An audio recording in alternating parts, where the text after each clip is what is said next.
성경 말씀 요한계시록 2장 8절부터 11절까지 보겠습니다.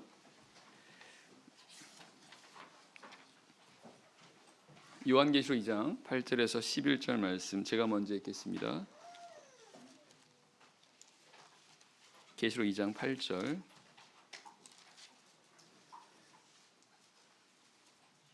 서머나 교회의 사자에게 편지하기를 처음이요 나중이요 죽었다가 살아나신 이가 가라사대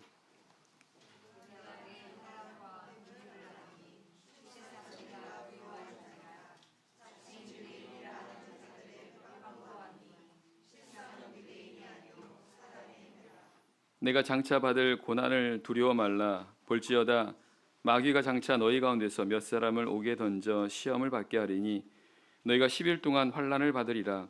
내가 죽도록 충성하라. 그리하면 내가 생명의 면류관을 내게 주리라. 귀 있는 자는 성령이 교회들에게 하시는 말씀을 들을지어다. 이기는 자는 둘째 사망의 해를 받지 아니하리라. 아멘. 계시록의 7개 교회 중에 두 번째 교회인 서머나 교회에 대해서 말씀하시는 내용입니다. 책망을 받지 않았던 교회가 7개 교회 가운데 2개의 교회가 있는데 그 중에 하나가 서머나 교회입니다. 그래서 본문에 나오는 이 서머나 교회는 우리 교회와 성도들이 본받을 만한 그런 교회가 되겠죠. 함께 살펴보고 교훈을 얻고 우리도 이와 같은 그런 교회가 되기를 원합니다. 8절 말씀 제가 읽겠습니다. 서머나 교회의 사자에게 편지하기를 처음이요 나중이요 죽었다가 살아나신 이가 가라사대. 서머나 교회를 향해 말씀하시는 예수님에 대해서 어떤 분인가라고 말씀합니다. 처음이요 나중이요. 처음이요 나중이라는 것은 전체라는 것입니다. 예수님께서 모든 것을 주관하고 주장하신다라는 뜻입니다. 서머나 교회에 말씀하시는 예수님께서 모든 것을 주관하시는, 주장하시는 그런 분임을 말씀하고 있습니다. 죽었다가 살아나시니 죽음의 권세를 이기셨다는 뜻입니다. 모든 권세를 이기셨다는 뜻입니다. 그래서 지금 이 서머나 교회 말씀하시는 예수님께서 모든 것을 주장하고 계시는데 모든 권세를 이기시기 때문에 지금 이 서머나 교회가 처한 여러 가지 환난들, 여러 가지 상황들이 다 사실 주님께서 주관하고 주장하시고 계시다는 것을 말씀하고 있고, 비록 그들이 이런 큰 어려움에 있지만 주님은 그들을 능히 이와 같은 상황에서 이기게 하시는 그런 분이라는 것을 알게 하신다는 것을 알 수가 있습니다. 예수님은 오늘날에도 여전히 이렇게 행하십니다. 오늘 우리들에 대해서도 우리 교회와 또 우리 각자 성도들에게 예수님께서 이렇게 행하시는 분임을 우리는 믿어야 됩니다. 주님께서 모든 것을 주장하시는 천재 주제이시라는 것, 모든 것의 주인 되신다는 뜻입니다. 사람의 뜻으로 되는 게 아니라 모든 것은 다 주님의 뜻에 의해서 이루어지고 허락되어지고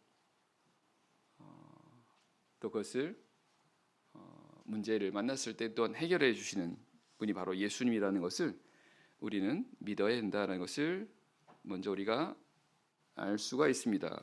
9절 말씀.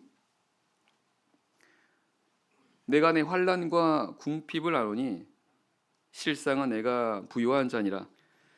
자칭 유대인이라 하는 자들의 회방도 아노니 실상은 유대인이 아니요 사단의 회라. 예수님께서는 이 서머나 교회가 환난과 궁핍 가운데 있다라는 것을 아신다고 말씀하십니다.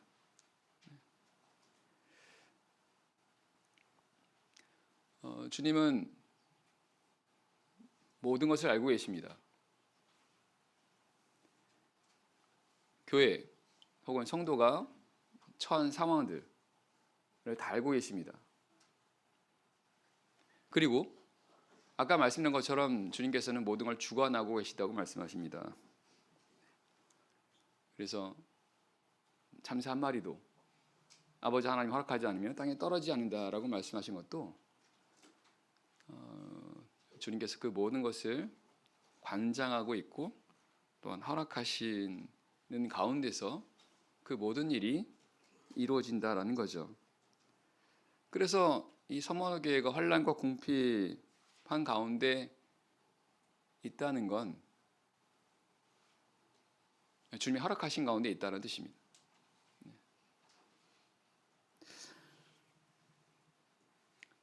이 서머너 교회가 이런 환난과 궁핍 가운데 있음을 성경은 말씀하시는데, 이 서머너 교회는 아까 말씀드린 것처럼 책망을 받지 않은, 주님께 칭찬받은 그런 교회라는 사실입니다. 근데 그런 교회가 이런 환난과 궁핍 가운데 있다라는 것입니다. 디모데 3장 12절 말씀에 보면 무릇 그리스도 예수 안에서 경건하게 살고자 하는 자는 핍박을 받으리라 라고 말씀하십니다. 그리스도 예수 안에서 경건하게 산다라고 하는 것은 정말 주님을 따르는 그런 온전한 믿음으로 살아가는 그런 상태를 가리키게 되는 거겠죠. 근데 그럴 때 성경은 핍박을 받는다라고 말씀하십니다. 결국 여기 지금 서머너 교회가 이런 환난과 궁핍을 당하는 그 이유를 보면 이 서머너 교회가 경건하게 살려고 정말 주님을 제대로 참된 믿음으로 살려는 가운데서 이런 어려움이 있었다라는 것을 알게 됩니다. 네.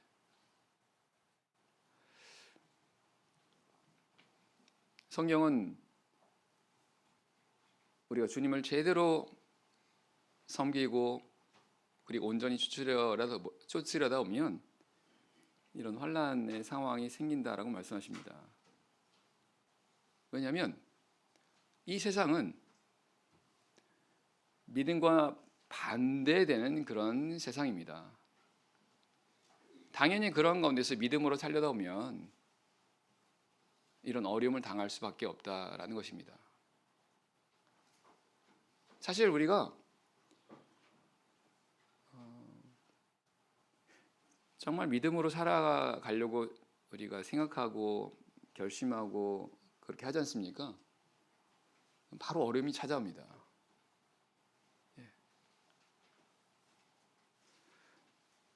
우리 하나님을 믿는 우리 성도들은 우리 하나님을 믿으면 은혜와 복이 있다라고 말씀하십니다. 맞습니다. 그런데 우리가 간과해서는 안 되는 부분이 이 하나님의 은혜와 복이라고 하는 것이 우리가 생각하는 것과 하나님이 생각하는 것과는 다를 수 있다는 것입니다. 무슨 말이냐면 우리가 생각하는 어떤 평안이라고 하는 것, 이건 하나님의 은혜지 않습니까? 우리가 원하는 이 평안이라고 하는 것이 그냥 아무 어려움도 없는 가운데 평안함을 원할 수 있어요. 하지만 하나님은 그렇게 말씀하지 않습니다. 하나님 주시는 평안은 환난 가운데 주시는 평안이라고 말씀하세요. 환난 가운데. 결국은 하나님을 믿는 그런 과정 속에서, 하나님을 따라가는 그런 과정 속에서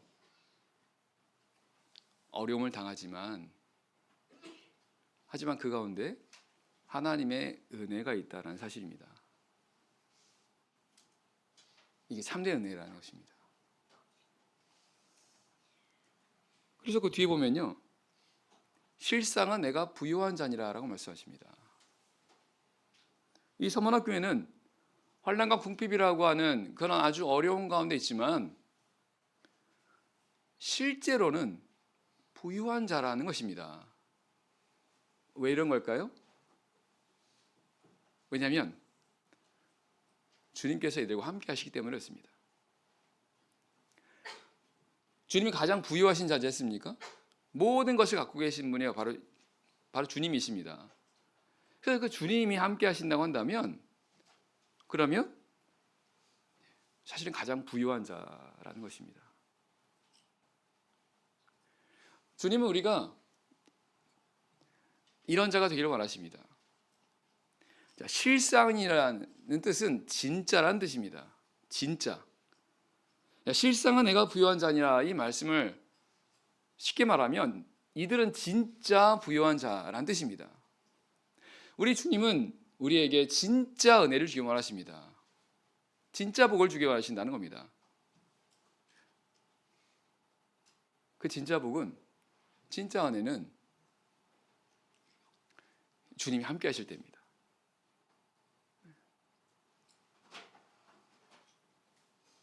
이게 진짜 복이라는 겁니다. 이게 진짜 은혜라는 거예요. 그래서 우리가 추구해야 되는 건 바로 이런 은혜라는 겁니다. 우리는 가짜라는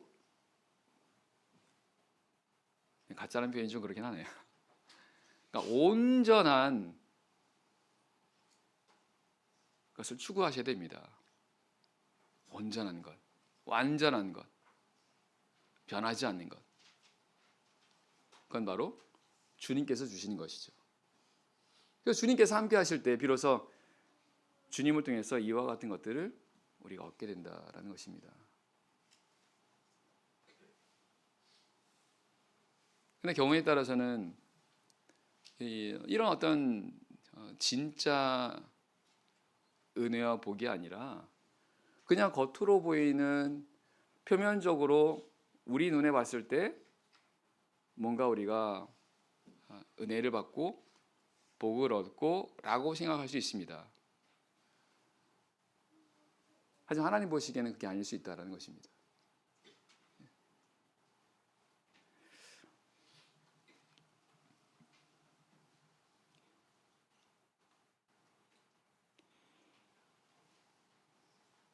주님께서 함께 하시는 게 진짜 복인데 그 주님께서 함께 하시는 것은 결국은 우리가 주님을 항상 따라가는, 주님의 말씀을 따라서 순종하는, 바로 그와 같은 삶을 살 때 주님께서 함께 하신다라는 사실입니다. 비록 그와 같은 과정 속에서 어려움을 당하지만 주님께서 함께 하셔서 이때 우리에게 은혜를 주신다는 거예요. 이 위로가요, 진짜 위로가 하나님이 주시는 은혜입니다. 하나님 주시는 위로입니다. 우리가 하나님을 우리가 정말로 따라가는 그런 삶을 살다 보면 어려움을 당하잖아요. 근데 주님께서 함께 하시면 우리를 위로해 주십니다. 이 위로는 그 누구의 위로하고 누구의 위로를 통해서 얻는 위로와 비교할 수 없다는 것입니다. 위로도 그렇고 평안도 그렇고 기쁨도 그렇고 실상은 내가 부유한 자니라라는 이 말씀을 통해서 우리는 진짜인 그런 은혜와 복을 받는 그런 사람들이 되도록 해야 된다라는 것입니다. 이 서머나 교회가 바로 그와 같은 그런 교회였다는 거죠. 그래서 표면적으로는 이들이 어려운 가운데 있었지만 하지만 진짜의 모습은 이렇다라는 거죠. 고린도서 4장 18절 말씀 보게 되면 우리가 돌아보는 것은 보이는 것이 아니요 보이지 않는 것이니 보이는 건 잠깐이요 보이지 않는 것은 영원함이라고 말씀합니다. 우린 잠깐의 것을 위해서 추구하는 게 아니라 영원한 것을 추구해야 되는 사람들입니다. 잠깐의 복이 아니라 영원한 복입니다. 눈에 보이는 게 아니라 눈에 보이지 않는 겁니다. 영적인 것입니다. 그래서 우리는 어떤 물질적인 어떤 이런 것에 만족하는 게 아니라 영적인 것, 그런 것들을 우리가 바라보고 그런 것들을 우리가 얻을 수 있도록 해야 된다는 것도 알게 됩니다. 자칭 유대인이라는 자들의 회방도 하노니 실상은 유대인이 아니요 사단의 회라. 이 말씀 보면 당시에 이 서머나 교회가 유대인들로부터 이런 어려움을 당했다라는 것을 알게 됩니다. 아까도 말씀드린 것처럼 모든 것은 주님께서 주관하시고 허락하신다라는 사실입니다. 그러면 여기 오늘 본문에서 이 서머나 교회가 유대인들로부터 이와 같은 그런 핍박을 당하고 있었던 그런 사실들이 주님께서 허락하셨다라는 것을 알 수 있습니다. 물론 그것은 필요하기 때문이라는 겁니다. 모든 것을 아시는 주님께서 이러한 부분들이 우리 성도들에게 필요하기 때문에 그래서 허락하신다는 사실입니다. 왜냐하면 우리는 만약에 우리가 살아가는 게 이 세상에서 삶으로 다 끝난다고 한다면 하나님은 결코 이와 같은 어려움 허락하지 않으실 겁니다. 우리는 이 세상의 삶을 바라보는 게 아니라 눈에 보이지 않지만 영원한 그런 하나님 나라를 바라보며 살아가는 사람들입니다. 하나님께서도 우리를 이 하나님의 나라로 들어가도록 하기 위해서 진짜 복을 주시도록 하기 위해서 잠깐의 복이 아니라 진짜 복을 주시기 위해서 바로 하나님 나라에 들어가도록 하기 위해서 우리에게 이와 같은 그런 어려움을 허락하신다는 것을 알 수 있습니다. 때로는 사람들을 통해서 이와 같이 미움을 당하고 그리고 또한 고통을 당하는 그런 상황을 허락하신다는 것도 알게 됩니다.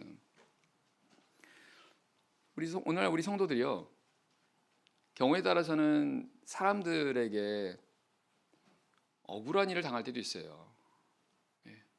잘못한 게 아닌데 그냥 사람들에게 미움을 당하고 또 억울한 일을 당하고 그런 경우도 있습니다. 주님께서 허락하지 않으면 그런 상황이 생기지 않습니다. 참새 한 마리도 하나님 허락하지 않은 땅에 떨어지지 않는다고 말씀하지 않습니까? 근데 우리 하물며 하나님의 귀한 자녀들인 성도들이 세상에 살아가는 동안에 사람들에게 때로 이렇게 억울한 일을 당하고 미움을 당하는 그런 큰 일이 일어난다는 것은 하나님께서 허락하신다는 거예요. 왜냐하면 그와 같은 상황을 통해서 우리가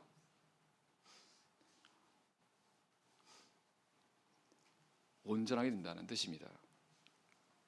시편 66편 보겠습니다. 시편 66편 10절 말씀 보겠습니다.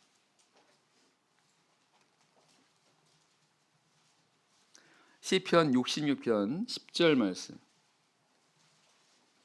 시편 66편 10절. 하나님이여 주께서 우리를 시험하시되 우리를 단련하시기를 은을 단련함 같이 하셨으며 우리를 끌어 그물에 들게 하시며 어려운 짐을 우리 허리에 두셨으며 사람들 우리 머리 위로 타고 가게 하셨나이다.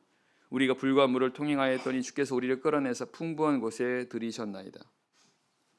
성경 하나님께서 우리를 시험하신다고 말씀하십니다. 근데 그 시험을 가리켜 단련하신다고 말씀하십니다.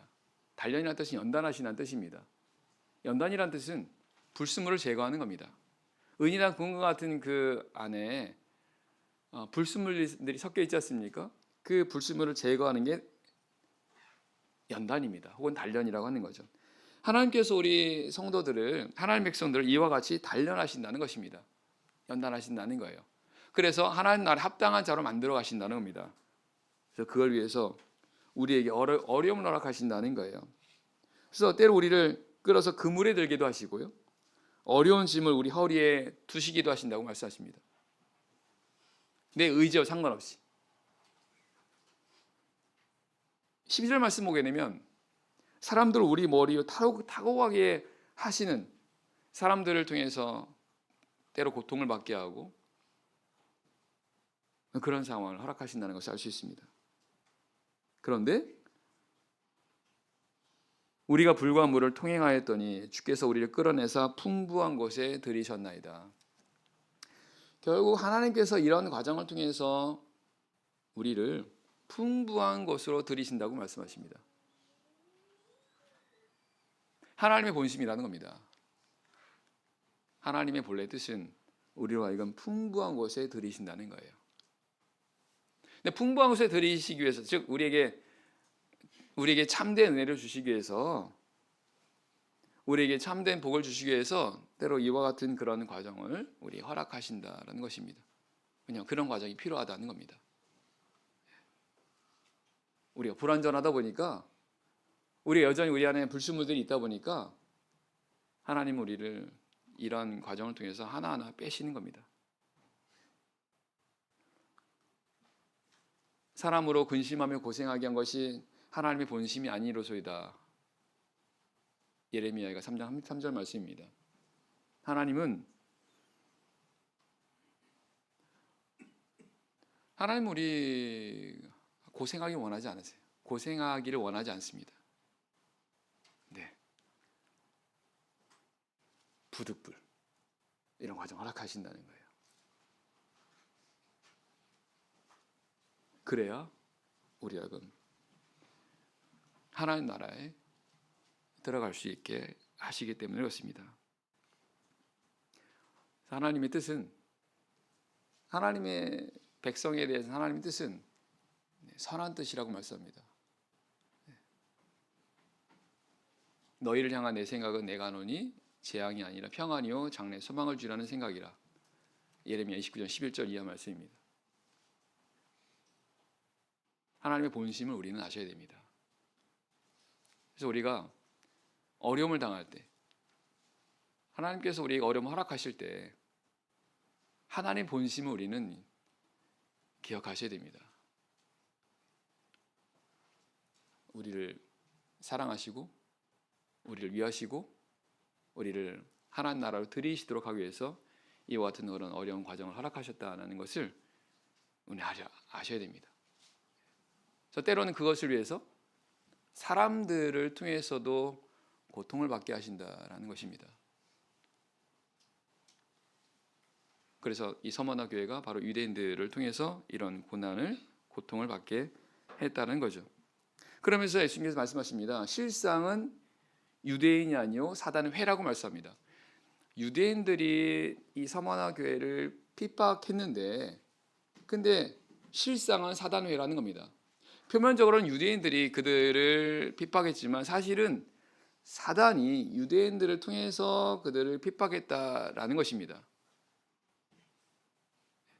이 서머나 교회를 말씀하실 때 실상은이라는 게 반복되어서 나오고 있는 것을 보게 되거든요. 그러니까 진짜가 무엇인가를 말씀하고 있다는 것입니다. 그래서 서머나 교회를 진짜로 핍박하는 것은 사실은 사단이라고 말씀하십니다.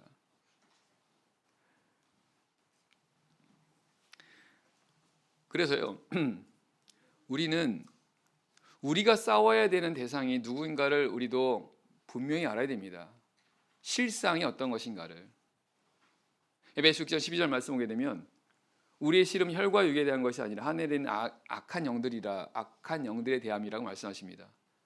우리가 싸워야 되는 대상은 사람들이 아니라는 겁니다.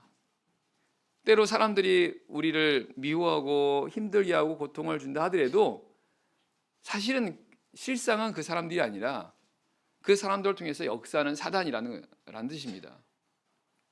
그래서 그런 경우에 우리가 싸워야 되는 대상은 이 사람들이 아니라 사단이라는 것을 우리가 생각하면서 사단과 싸우도록 해야 한다는 거죠. 그래서 영적 싸움이 되는 겁니다. 그렇지 않으면 속을 수 있습니다. 사람을 미워하고 사람과 싸우려고 하고.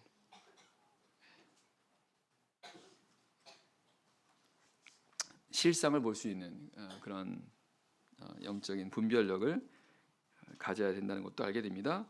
계속 2장으로 돌아와서 보겠습니다. 계속 2장 10절 말씀 보겠습니다.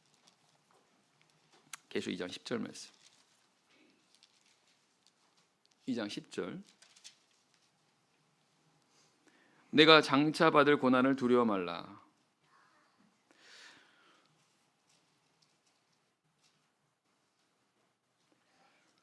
우리 믿는 자들은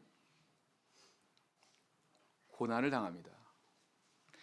장차 받을 고난, 앞으로 고난 받게 된다라는 것입니다.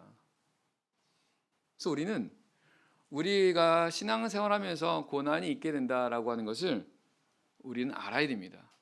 고난을 회피하는 게 아니라 우리에게 고난이 온다는 것을 우리가 알고 그 고난을 우리가 직시할 수 있도록 해야 된다는 것입니다.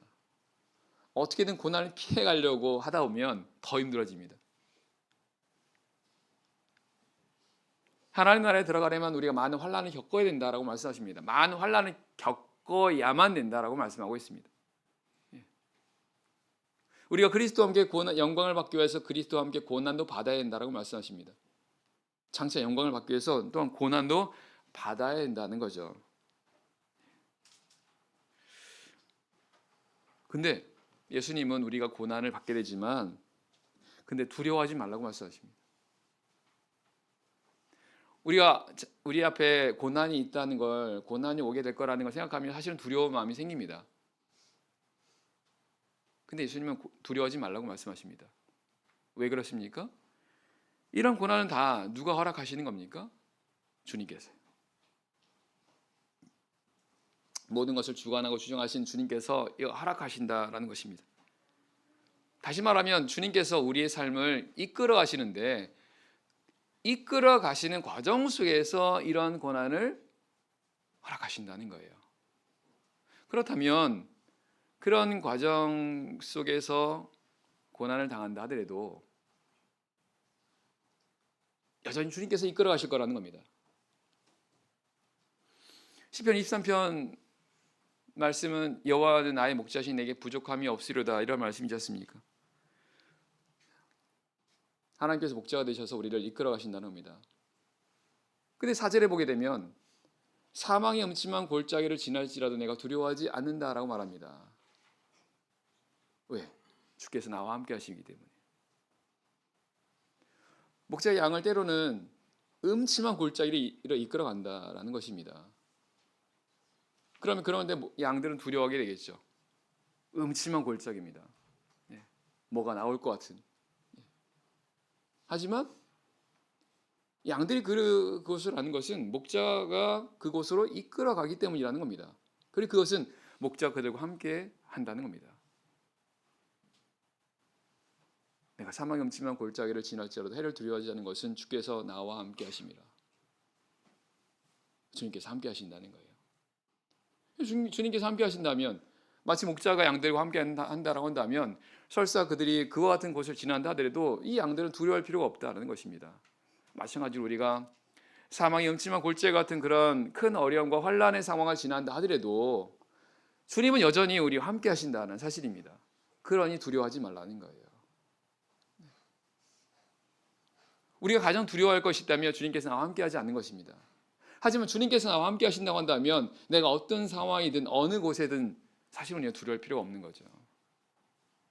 왜냐하면 주님은 죽음을 이기신 분입니다.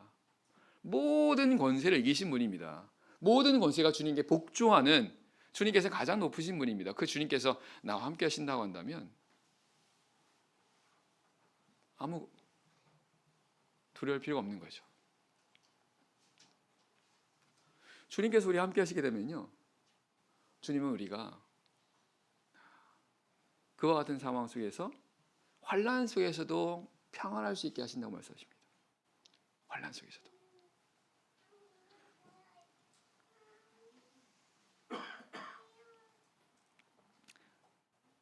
세상에서 너희가 환난을 당하나 담대하라. 내가 세상을 이겨노라.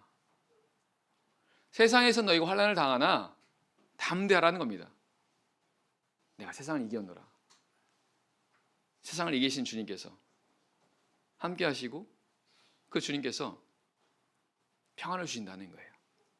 환난 속에서도. 그래서 우리는 환난 속에서 주님께서 주시는 그 평안을 우리는 경험할 수 있습니다. 이제 이렇게 되려면 믿음이 있어야 돼요. 믿음이. 그래서 예수님께서 두려워하지 말라고 말씀하신 것은 믿음을 가져야 한다는 것입니다. 주님은 항상 믿음 안에서 역사하십니다. 우리가 믿음을 가지고 있으면, 우리가 믿음 안에 있으면 주님께서는 우리 함께 하시면서 우리를 도우실 수 있는 거죠. 근데 우리 믿음을 갖지 못하면, 믿음을 잃어버리게 되면 그런 주님의 은혜를 우리가 얻지 못하는데, 두려워하게 되는 상황은 우리가 믿음을 갖지 못하게 만들어 버립니다. 그래서 주님은 우리에게 두려워하지 말라고 말씀하십니다. 그래서 우리가 아무리 힘든 가운데 있다 하더라도, 아무리 어려운, 아무리 환란이 큰 그런 상황이다 하더라도 우리는 두려워하지 않도록 하셔야 됩니다. 물론 우리 마음속에서는 우리가 인간인지라 계속 두려운 마음이 생길 수 있습니다. 이거 밀어내야 됩니다. 어떻게 해요? 믿음으로 이겨야 됩니다. 믿음으로. 내가 하나님에 대한 믿음을 가지고 있으면 이 믿음이 이 두려움을 이렇게 몰아낸다는 거예요. 그래서 우리가 언제든 우리 항상 놓치지 말아야 될 것이 있다면 바로 믿음입니다. 주님에 대한 믿음입니다. 주님께서 나와 함께 하실 거란 믿음, 주님께서 그 모든 것을 다 주관하고 계시다는 그런 믿음, 주님께서 나에게 필요하니까 이런 어려운 상황을 허락하셨다는 것, 또한 이 상황을 능히 이기게 하신다라고 하는 그런 믿음, 이런 믿음 가운데 있으면 설사 그런 두려운 마음이 우리의 마음에 든다 하더라도 두려운 마음을 우리가 몰아낼 수 있다는 것입니다. 10절 중간에 보면 마귀가 장차 너희 가운데서 몇 사람 오게 던져 시험을 받게 하리니 너희가 10일 동안 환난을 받으리라. 마귀가 시험하는 것을 허락하십니다. 예수님께서, 주님께서요.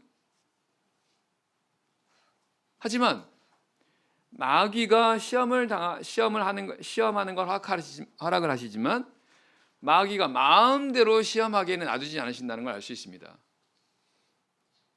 왜냐하면 주님께서 다 주관하지 않습니까? 마귀도 예수님은 주관하십니다. 욥기서 말씀 보게 되면 욥이 사단을 시험하지 않습니까? 하나님이 마귀로 하여금 욥을 시험하게 하십니다. 그런데 그의 소유를 다 내게 부치지만 다만 욥의 생명은 건들지 말라고 말씀하십니다. 하나님께서 통제하시는 거예요. 그래서 여기 보면 마귀가 장차 시험을 합니다. 몇 사람 오게 던져 시험을 하게 하는데, 근데 너희가 10일 동안 환난을 받게 된다라고 말씀하십니다. 10일 동안 환난을 받게 된다. 마귀가 10일 동안만 시험할 수 있다는 뜻입니다. 마귀가 마음대로 임의로 우리 하나님 백성들을 시험할 수 없다라는 것입니다. 어떤 사람들이 임의로 우리를 대적할 수 없다는 것입니다. 우리 세상에 살아가다 보면요, 때로는 힘 있는 사람들이 좌지우지하고 우리도 그 안에 뭔가 포함이 돼서 우리도 때로 그와 같은 가운데에서 불의를 당하고 억울한 일을 당하고 하는 것처럼 보이나 하나님 그 사람들의 생각과 마음은 마음대로 되는 게 아니다라는 것입니다. 우리가 이 부분에 믿음을 우리가 굳게 갖고 있지 않습니까? 그러면 그와 같은 가운데서 설사 그런 상황이 생긴다 하더라도 굉장히 큰 위로가 됩니다. 만약에 어떤 사람들이 내 마음대로 우리를 뭔가 우리를 해롭게 하거나 우리를 뭔가 안 좋게 하는 어떤 그런 상황이라는 생각이 들면 굉장히 불안해지거든요. 사실은 하나님께서는 그렇게 허락하지도 않으시고 그냥 놔두지 않으신다는 겁니다.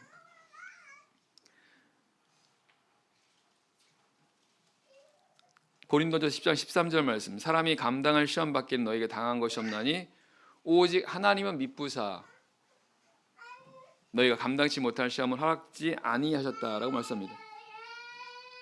하나님은 우리에게 감당치 못한 시험당은 허락지 않으신다고 말씀하십니다. 하나님은 미쁘다고 말씀하시는데 하나님은 믿을 수 있는 분이라는 겁니다. 하나님은 정말 믿을 수 있는 분이라는 겁니다. 그러니까 우리가 어떤 시험을 당할 때, 시험 가운데 있을 때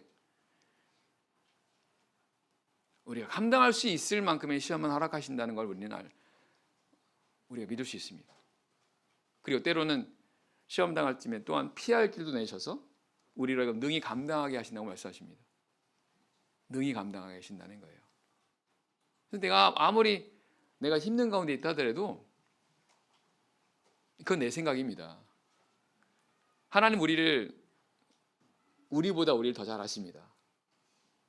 그래서 우리가 감당할 수 있는 시험만 허락하신다는 거예요. 그걸 믿어야 됩니다.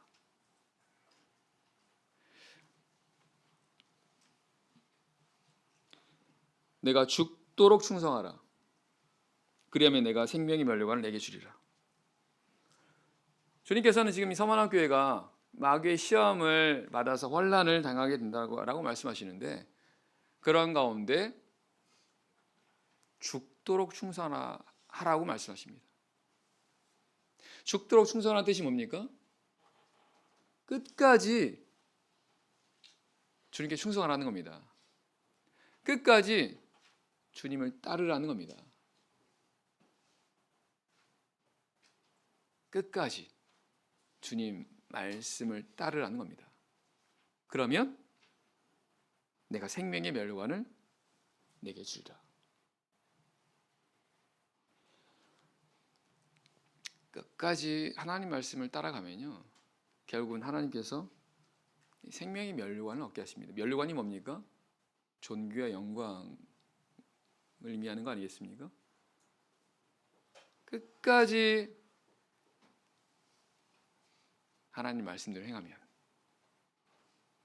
하나님께 이렇게 하신다는 거예요. 성경에는 이와 같은 그런 은혜를 받은 사람들이 많이 나오지 않습니까? 대표적으로 다니엘과 새 친구들을 보면 그들이 바벨론에서 하나님을 경외하는 자로 살아가다가 큰 어려움을 당합니다. 그래서 그 어려움을 당했고 그 어려움 속에서 이들이 생명 위협까지 받게 된 그런 상황입니다. 하지만 그런 가운데 그들이 끝까지 하나님의 말씀대로 행했을 때 하나님께서 그들을 높여 주시는 내용이 다니엘서 기록되지 않습니까?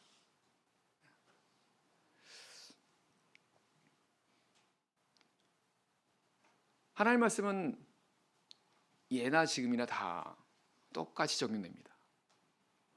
그래서 오늘날에도 내가 죽도록 충성하라 그리하면 내게 생명의 면류관을 주리라 라는 말씀은 그대로 적용됩니다.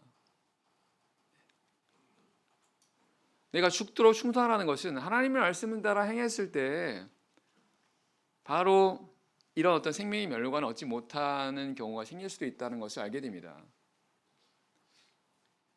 하지만 계속해서 하나님의 말씀을 따라서 낙심하지 말고 끝까지 그 말씀대로 행하다 보면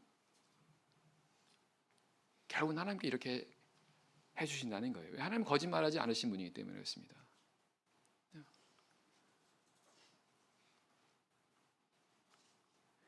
이 면류관은 승리입니다. 승리를 의미하는 거죠. 우리가 끝까지 하나님의 말씀대로 하면 우리가 승리한다는 것입니다.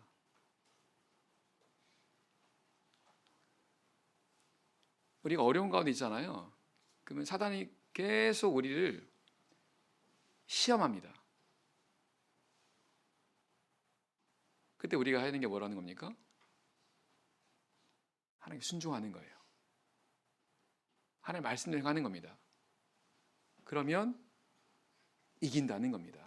승리하게 된다는 것입니다. 하나님의 말씀이 역사에서 그 말씀이 그런 악한 영들의 시험을, 악한 영들의 대적을 이기게 하신다는 겁니다. 사실 우리가 큰 어려움 가운데 있으면 우리 마음이 막 요동할 수 있어요. 사단은 계속해서 우리로 하여금 넘어지게 합니다. 생각, 마음, 감정을 통해서 끊임없이 그걸 통해서 우리를 넘어지게 하려고 하지 않습니까? 그때 우리가 끝까지 말씀을 잡고 그 하나님의 말씀을 따라 이렇게 행하게 되면 결국 승리하게 된다는 것입니다. 하나님께 순복하라, 마귀를 대적하라, 그리하면 나를 피하리라 라는 그 말씀도 여기에 해당이 되는 그런 말씀인 거죠. 11절입니다. 귀 있는 자는 성령이 교회들에게 하시는 말씀을 들을지어다. 이기는 자는 둘째 사망의 해를 받지 아니하리라. 예수님께서 이 서머나 교회에게 이제 마지막 하신 말씀이십니다. 이기는 자는 둘째 사망의 해를 받지 아니하리라. 결국 예수님께서 그들에게 말씀하시는, 그들에게 명하시는 이 말씀을 따라서 그들이 끝까지 그 말씀대로 행하게 될 때 둘째 사망의 해를 받지 않게 된다라는 것은, 둘째 사망은 성경에서는 영원한 사망을 가리킵니다. 불못에 들어가는 거죠. 다시 말하면 확실하게 하나님 나라에 들어갈 수 있도록 하나님께서 그런 그들을 지켜주시고 내려주신다라는 그런 말씀입니다. 그래서 우리 두 번째 교회인 서머나 교회를 통해서 주신 말씀, 각자에게 있어서 죽도록 충성하라는 그 말씀을 따라서요, 내가 힘들지만 끝까지 그 하나님의 말씀을 따라서 순종하는 그런 삶을 살게 할 때 하나님께서 우리에게 이런 면류관, 생명의 면류관을 주신다라는 그 말씀을 믿으시고 마음을 다해서 인내를 가지고 끝까지 하나님의 말씀에 순종함으로 주님께서 우리에게 주신 면류관을, 생명의 면류관을 얻는 그런 승리의 삶을 사는 우리 모두가 되길 바랍니다. 찬송 300